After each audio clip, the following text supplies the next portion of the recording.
अध्यक्ष महोदय, मैं कहना चाहता हूँ कि हर आदमी को यह अधिकार है कि जिसको वह चाहे डाक द्वारा मत भेज सके। ऐसा तो नहीं है कि सभी मत किसी एक अधिकारी के सामने ही इकट्ठा करें।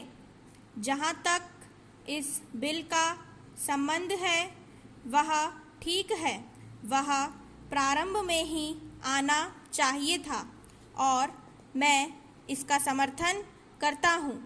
मैं इस सदन के माननीय सदस्यों से भी निवेदन करता हूँ कि इस बिल को पास कर दिया जाए।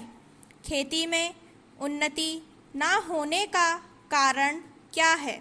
उसका एक कारण यह है कि खेती से संबंधित जितने विभाग हैं उनमें आपस में समन्वय नहीं है।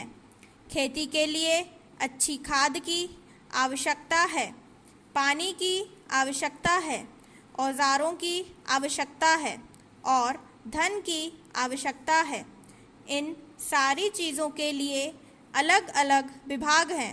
मालूम ऐसा पड़ता है कि इसका आपस में कोई संबंध नहीं है।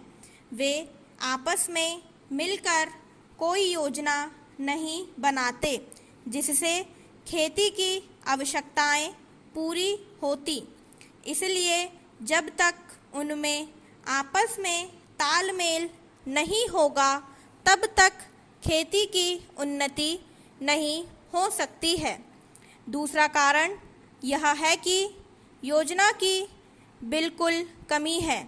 इसके अलावा कृषि कॉलेजों से निकले हुए जो स्नातक होते हैं, जो खेती की बातों को जानते हैं, उनमें से एक भी आदमी खेती करने के लिए तैयार नहीं है।